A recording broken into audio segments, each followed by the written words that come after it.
यहाँ उपस्थित सभी लोग, सभी का हार्दिक आभार। सब लोग काफी देर से बैठे हुए हैं और हमारे पार्टी के राष्ट्रीय सचिव श्रवण त्यागी जी जो यहाँ उपस्थित है हमारे बीच, हमारी पार्टी के विधानसभा अध्यक्ष आकाश अग्रवाल जी जो हमारे यहाँ पे मंच पे उपस्थित हैं, सभी लोगों का हार्दिक धन्यवाद।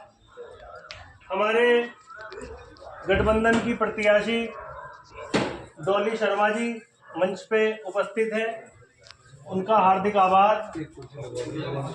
कांग्रेस के जिला अध्यक्ष भाई विनीत त्यागी जी हमारे बीच पहुंच गए हैं, उनका भी बहुत बहुत स्वागत है। सबसे पहले हम स्वागत से कार्यक्रम की शुरुआत करते हैं।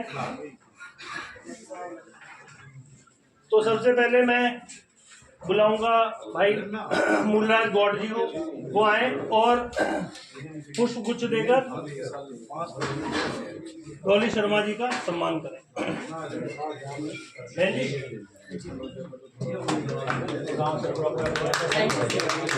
जी भी आए और सम्मान करें।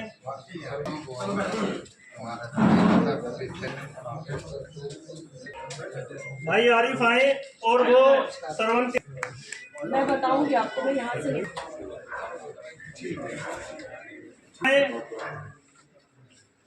और डॉली शर्मा जी को पुष्प देकर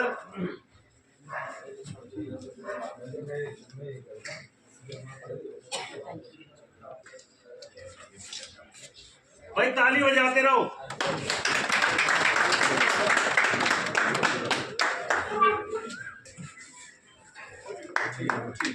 ललित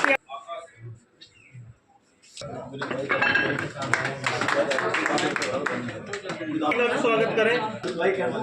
मैं तैयारी लग रहा हूँ ना, प्रोग्राम दूसरा है। हाँ अभी हाँ, तो मैं सबकी तरफ से डॉली शर्मा जी का मैं सम्मान कर रहा हूँ।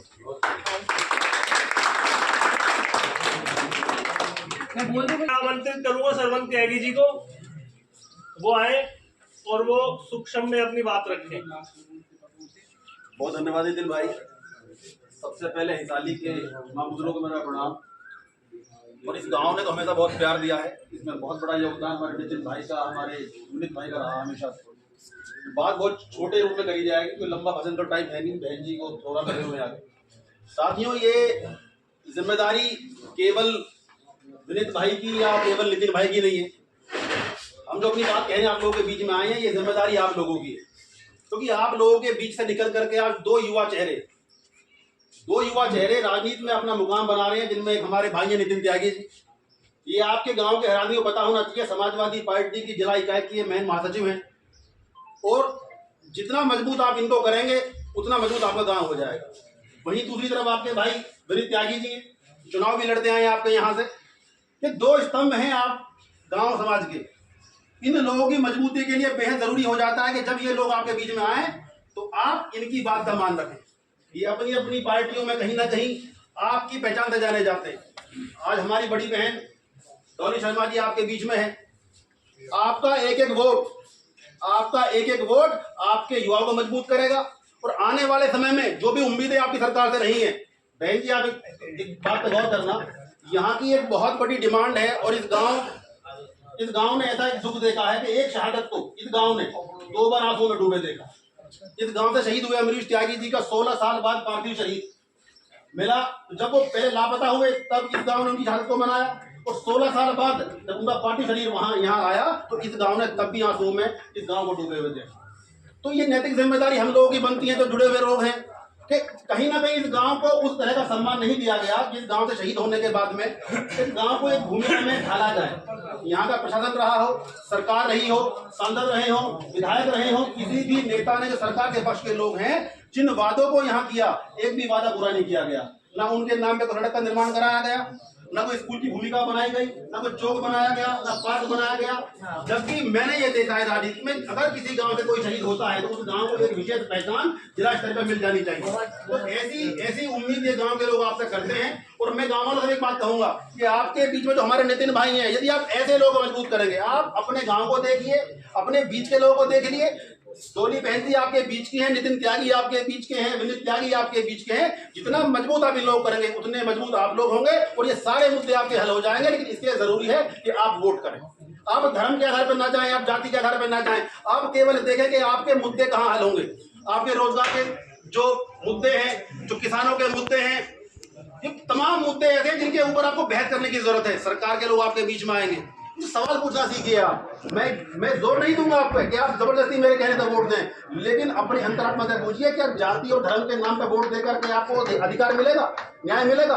आपको अधिकार तब मिलेगा, न्याय तब मिलेगा जब मुद्दों पे आप लोग वोट करेंगे।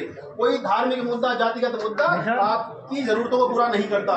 जरूरतें पूरी करती है स्वस्थ राजनीति, तो हमारी बहन जी करती हैं, हमारे विनीत भाई करते हैं या हमारे नितिन भाई करते हैं। केवल इतना मेरा आप लोगों से कहना है कि आप मुद्दों के आधार पर वोट करें, अपनी अंदर आत्मा की आवाज को सुने कि आपको किन जरूरी मुद्दों के ऊपर वोट करना है। बहुत बहुत धन्यवाद डॉली शर्मा जी को, जिनका आप कई घंटों से इंतजार कर रहे हैं, मैं आमंत्रित करना चाहूंगा। बहन डॉली शर्मा। बहुत ही सम्मानित मंच, सामने उपस्थित मेरे बड़े बुजुर्ग नौजवान भाई और अम्मा जी भी यहाँ पे बैठे हैं, सबको मेरा बहुत बहुत प्रणाम, नमस्कार, जय सिया राम। देखिए, ये बड़े अफसोस की बात है कि ये हादसा देखने मिला और मैं आपसे ये वादा करके जाना चाहूँगी कि अगर आपने मौका दिया तो मैं यहाँ कुछ न कुछ उनके नाम से हम करने का प्रयास करें।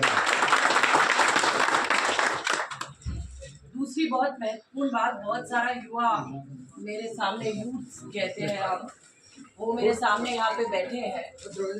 तो ये जो सरकार चल रही है, इसने क्या कहा था? इसने कहा था 2 करोड़ रोजगार हर साल मिलेंगे, मतलब 20 करोड़ रोजगार। लेकिन क्या मिला? इस गांव से तो शहीद की 2-2 बार आपने दुख देखा है। आज जब सेना में नौकरी मांगते हैं तो आपको क्या दिया गया है? अग्निवीर। नौकरी मांगी थी ना, क्या दिया? अग्निवीर। 75 साल की उम्र में वो तो रिटायर, बड़े ही बेशर्मी से कहते हैं 4 साल बाद सिक्योरिटी गार्ड बन जाए। मैं आपसे पूछना चाहती हूँ, कितने लोग सिक्योरिटी गार्ड बनना चाहते हैं? बनना चाहता है कोई? कोई नहीं बनना चाहता। और जब दोबारा नौकरी मांगो तो पेपर लीक, भर्ती घोटाले, जिससे आज युवा त्रस्त। आज नौकरियों के नाम पर उल्टी सीधी बातें कही जाती है और कहते हैं कि पकौड़ा बना लो।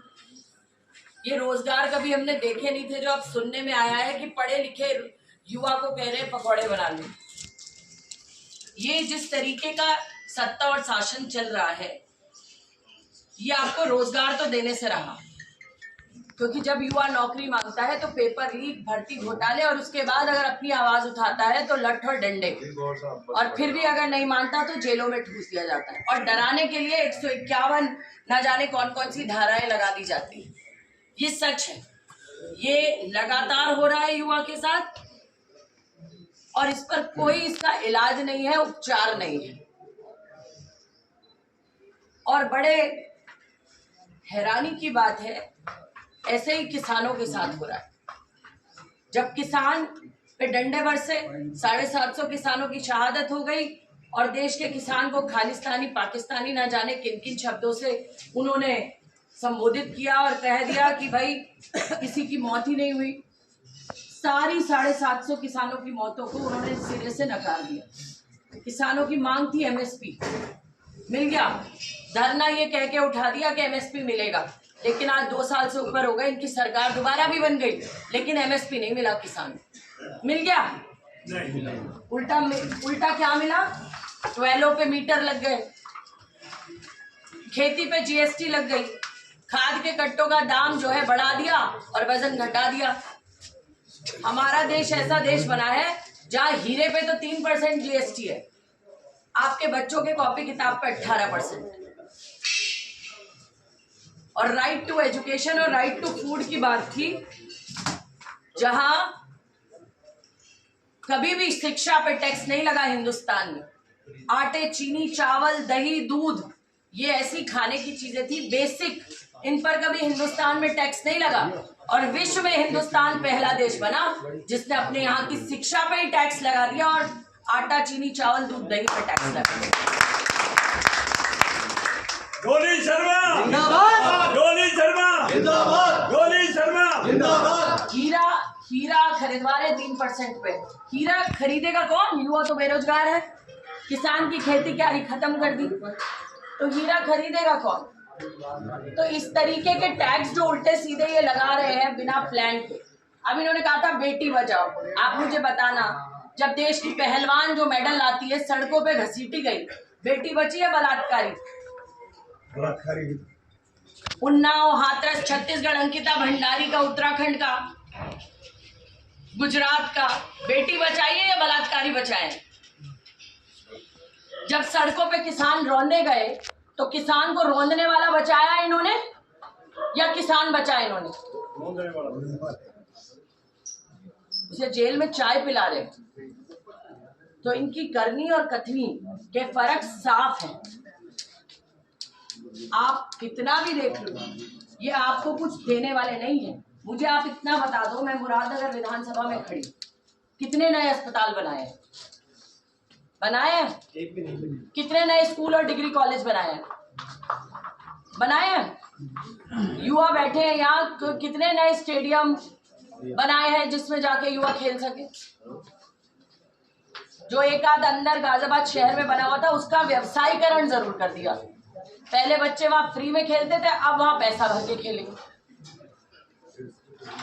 तो कोई भी ऐसी सुविधा जो गाजियाबाद को मिलनी चाहिए थी, मुझे आप ये बताइए 15 साल में क्या नई सुख सुविधा आपको मिली है जिससे आपके काम बनेंगे? है कोई? नहीं है।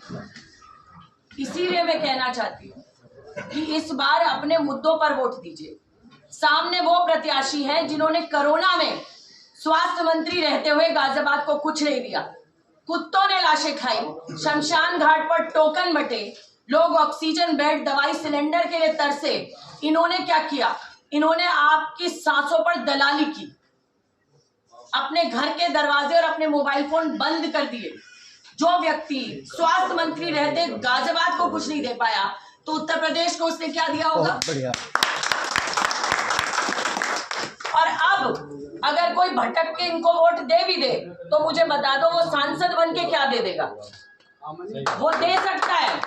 जैसे पिलखवा और धौलाने के किसानों की जमीन कब्जा कर रखी है 31,000 वर्ग मीटर, 300 करोड़ का घोटाला जो मैंने कल खोला है, और वो शिकायत मैंने नहीं करी, भाजपा के कार्य समिति सदस्य ने योगी आदित्यनाथ को शिकायत कर रखी है। और जिसका प्रूफ है मैं पूछना चाहती हूँ, गरीब की झोपड़ी पे तो बुलडोजर चलाते हो, ऐसे अवैध कब्जा करवाने वाले भूमाफिया अतुल गर्ग पे क्यों नहीं बुलडोजर चलाते?